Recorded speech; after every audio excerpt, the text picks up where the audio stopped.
Welcome back to the workshop.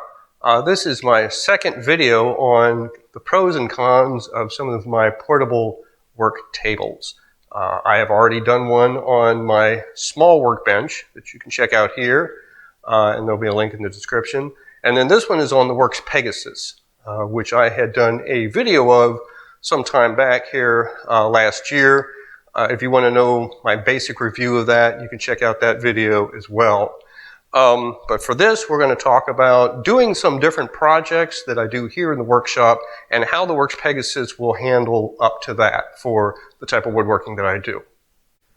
If you watched the other video on the small workbench, you'll know that we looked at about 4 different sizes of wood that I work with here in the workshop, and some of you may as well. First example is this almost 6-foot 2x4 material. And this is a board that's used by a lot of people. So put it up on the workbench. Workbench extends to here. This thing goes much further. Now the difference between my small workbench and this thing is that my small workbench has a face vise and a tail vise.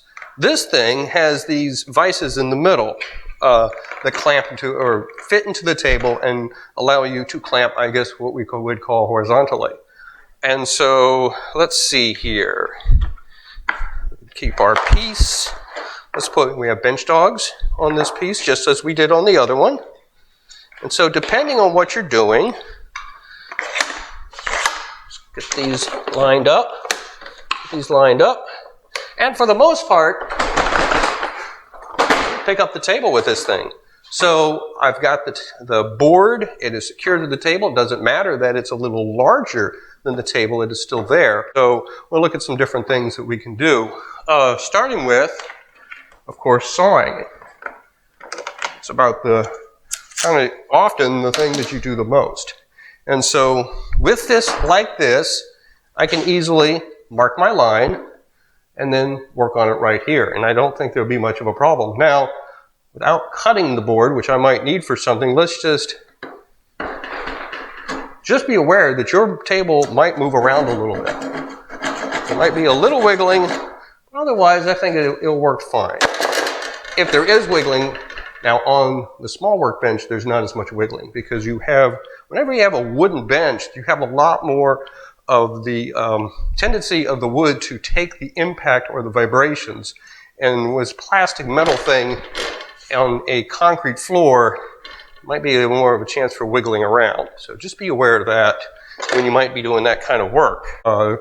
Taking a slot out somewhere in the middle. Now, as it's more centrally located, there's less of a chance of wiggling around. And so there's a lot more stable, well, maybe not, but depends on how stable your floor is. So that's another option. Now, if I'm going to saw here, I don't want to saw all the way through without putting boards underneath because I don't want to damage my table. And so that's something to remember. Over here, I can go all the way through and it's not going to damage the table. But here, I really don't want to do that. If you do things like using a brace, okay, you do this sort of thing, it's a good solid table for that. Going in the wrong direction. There we go. It's not going to go all the way through, but you get the idea. It's pretty solid. Doesn't feel like it's going anywhere. Doing mortises or making mortises, and you're going to be doing a lot of noises. There is a chance that feels like it's taken the impact pretty well. A lot of these tables can't take the impact. But I think as we're in the middle of the board, we're still doing a good job of taking a lot of that impact. So that's something to keep in mind. Anything else that you might be doing if you're going to be planing, remember, anytime you're doing planing work, you're pushing this way and the pressure is doing it this way. And so a lot of times when you're trying to do something this way, first of all, you can make the table travel, or you can make the board travel, depending on how much friction or response you get in the board. If the grain is the wrong way, all those different, there's a lot of knots. But otherwise, this feels like it's, of course I don't have this out because I was using it on some Purple Heart I didn't want to damage. There you go. Yeah, bing bong. See what's going on here? Moving around. Now, I may be against the grain, and so there's a simple way to remedy that. Turn the board around. Lock it back in.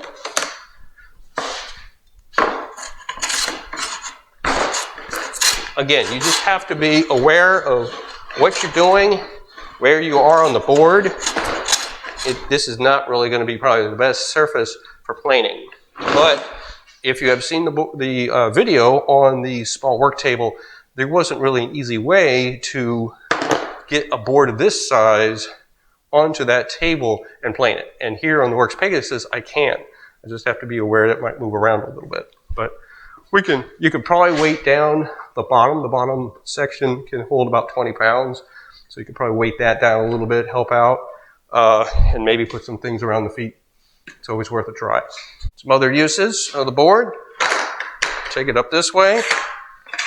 Take it on. Now you can, of course, plane the top if you're with the grain correctly.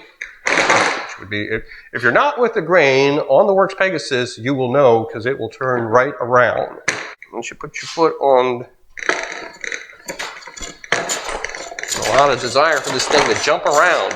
It's not really designed necessarily. Of course, once you go beyond the edge of the table, there's a good chance that this thing is going to go like that.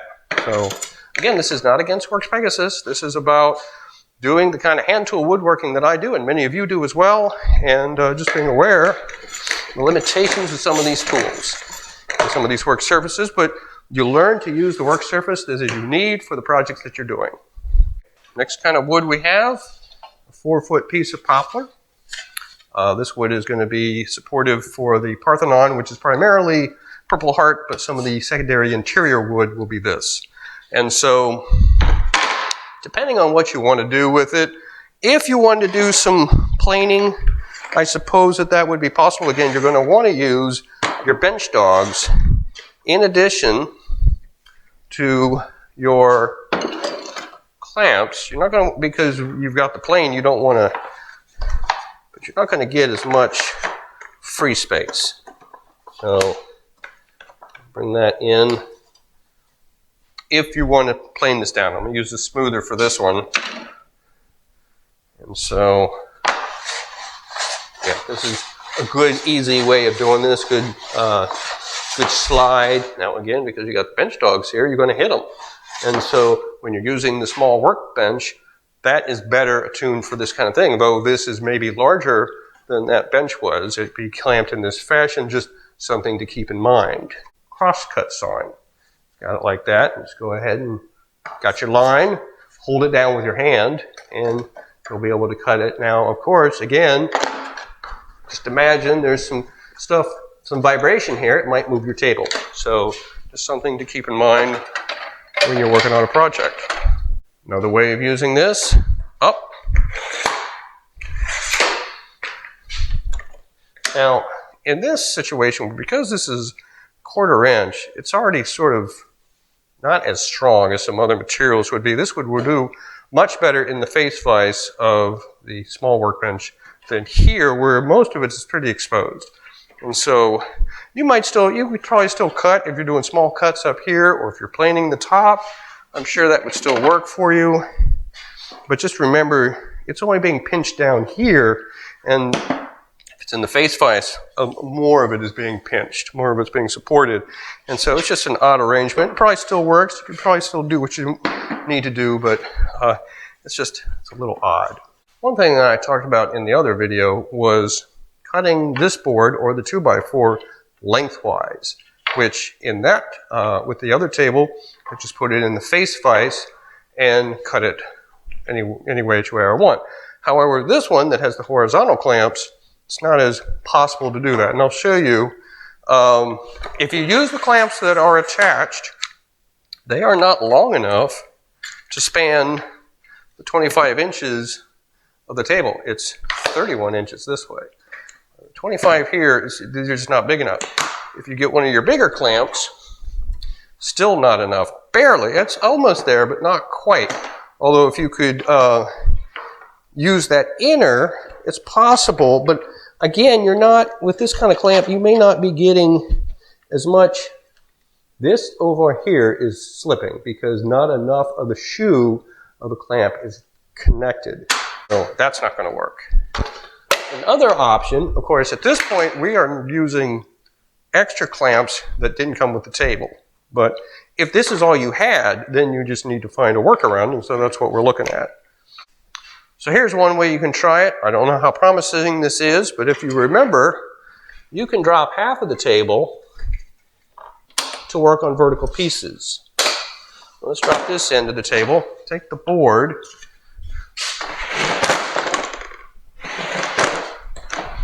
so you can see what's going on here. I've got two bench dogs here, I've got my clamp here. Put the board up against your two bench dogs, take a clamp in place.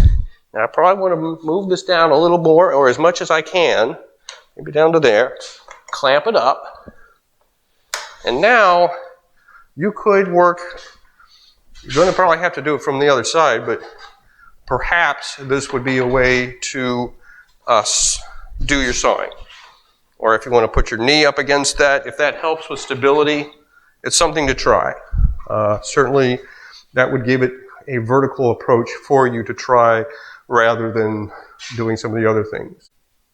For the large board, the large 2x4, doing that same thing, up against the bench dogs, tighten that up.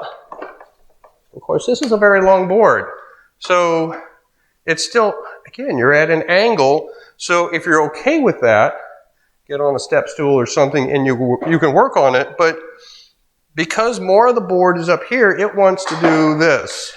It wants to move this part around, and so that's going to be an issue for you.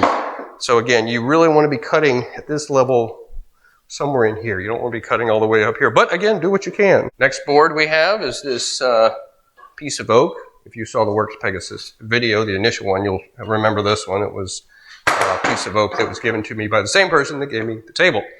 And so, again, the same thing as you did with the other one. You can use your bench dogs. Tighten, tighten. And again, you can do your planing, you can do sawing, sawing on the edge. Works just the same way as some of the other boards. It's just, this is a shorter board. It's not a long board. Still a little bit, about an inch off the width of the table, but that's okay. It's still a pretty good fit. So if I want to do something with, like, say, a router plane or something like that, pieces back. And my bench dogs to the side. Bring this up. Put our dogs in here. And because I have 4, this might be a good time to use them all. So we'll have basically, what you don't see, there's 4 back here being used. And then you got the 2 of these pieces coming up. Clamp, clamp.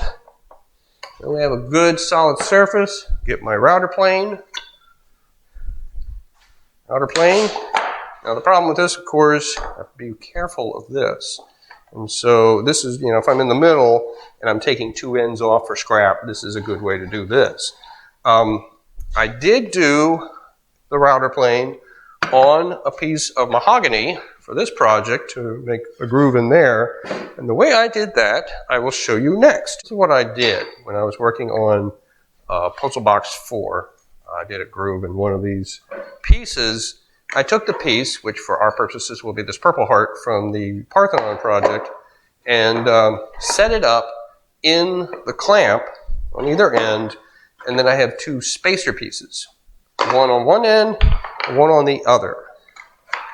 And so what this is doing, because I'm going to be doing the grooves, not a dado, I'm doing a groove, I'm moving it in this way. If I did it a dado this way, this is going to move around and it's going to just come right out. And so I don't want that. So since I'm going this way, my router plane, I was able to, wherever I was going to do this, just take it in. Take it in. And of course, my spacer blocks were shorter or thinner than the workpiece. So it would just come right over to a certain spot. And then I had to turn around and do the other end.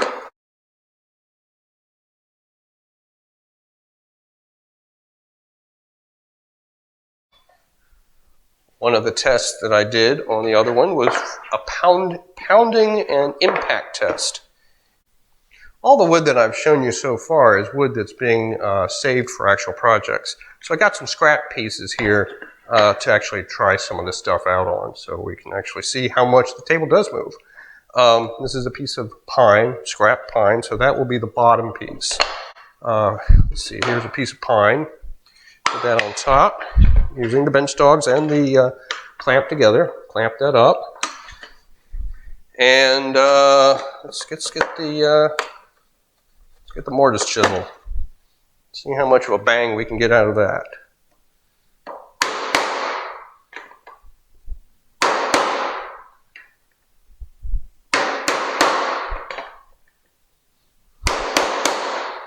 Now to give sort of an comparison, let's get a bench chisel out.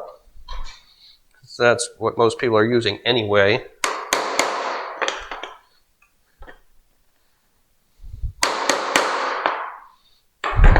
Now, in doing that, you may have loosened up this a little bit.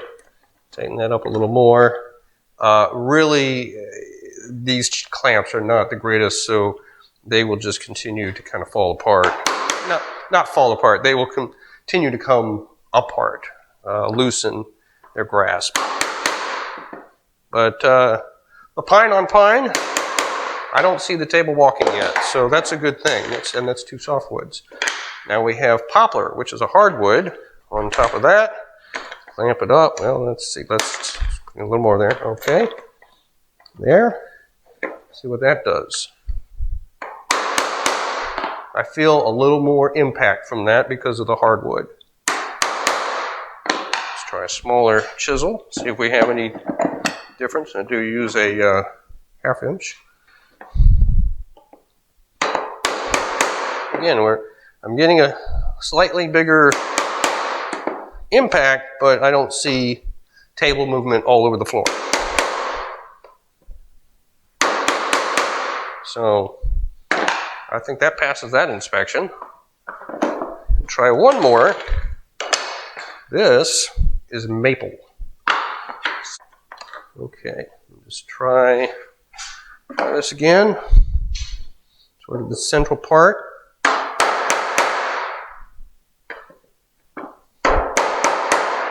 Loud, but again, now let's loosen this up, I think, and that's again going to happen. But it's better than having it race, wandering around on your table. So, well, that looks like that chiseling in any form with any kind of soft or hard wood is going to work on the Worx Pegasus. So that's a good thing. The final kind of wood that I talked about was a sheet of plywood. Not a huge sheet of plywood, but big enough. This is a sheet that I used that I bought recently for what will probably be puzzle box 6. Because the yoke would be for 5, 4 is already being worked on, and the Parthenon. This is 1/4 inch birch plywood. For some of the things that I would do on a small workbench would be putting in the faceplate to cut it, or cutting it using the saw benches. On a configuration like the Worx Pegasus, I'm not sure. Certainly we could lay it down and cut a slice of it off, but it really depends on the size. It's bigger than the clamps. So the clamps would have to be removed before anything is done here.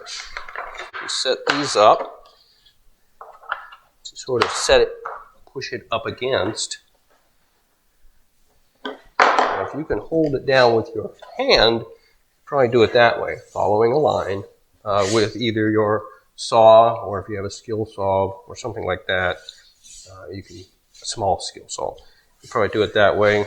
It's not ideal for what I do, but if this was the only table I had, I would certainly make it work. But this would be a case of using your bench dogs as sort of a stop, and then using your weight, your pressure to kind of do what you need to do. Of course, by the time you get down here with a handsaw, it could be doing this, so just be aware of that. Additional pros and cons to think about on the Worx Pegasus. These clamps, which come with the table, are fit in the grooves and work pretty well for that. I have found, and some of you I think have also found this out, that their tension abilities, their grasping abilities, gets a little questionable at some points. I have put this on wood, and it starts doing that. Sort of, it's not doing it. The squeezability is somewhat lost, and it's only on this one. The other clamp doesn't seem to do that. So there are limitations to these things based on their tension, some of the looseness. Just be aware of that. And if you have the pipe clamps that I use on the small workbench, they don't do that. And it's the clamps that came with the table. And if you had seen my other video, you know that I didn't buy this brand new. I got it from a friend of mine who was downsizing his workshop. So I don't know how much use he had done with this before I got it. And that very well could be the reason why it's acting the way it is now. Another pro or con, probably more like a con, the dogs don't have any rough material on them, padding that might help with slippage. I mean, it's just a plastic surface for raised panels that hold your piece in. I have a couple times tried using the back end for some of the thinner material. It worked out okay. It's not the same grabbable surface that the front is, but again, it's plastic. And so you can only go so far. I could make some for this if I wanted to. That might be a good idea. On the small workbench, I have made my own bench dogs out of oak that allow me to plane or route or do some different things. And if I damage them, it's okay because it's wood. It just comes right off. I can make another one. But it also makes it so you can make any size you want. Make a small one, make a big one. It doesn't matter. These are the ones that came with the workbench, and so you're sort of limited to what they give you. One thing that some people have shown is being able to use these vertically to hold a piece in place. The problem with this is finding a place underneath the table that is a good solid surface for the foot of the clamp to fit. A lot of times it's between a couple, it's like a waffle pattern underneath, and you want to make sure that you've got enough of the slot edges on your foot to make it worth your while, otherwise it could slip. And so doing it this way, we've got it in place, but let's say we take the other one out, put it over here.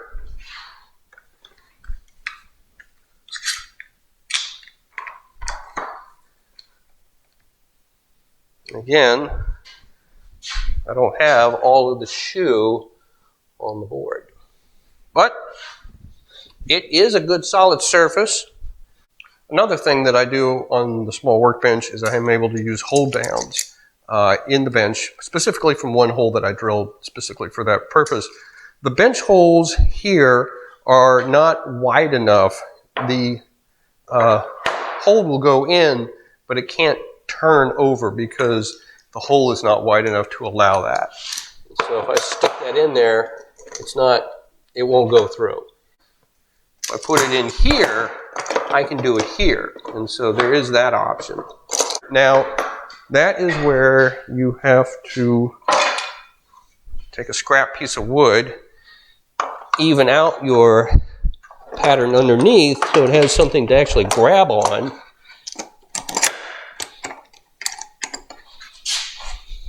And now it should work. Yep, that did it exactly.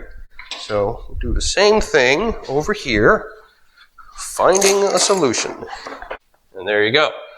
So that's got them both in place, and it is secure on the table. This would be a good way for cutting off. If you're sawing, you want to saw something, this would work probably better than having it across the clamps. This is a good solid surface. And that are the pros and cons of the Worx Pegasus portable work table.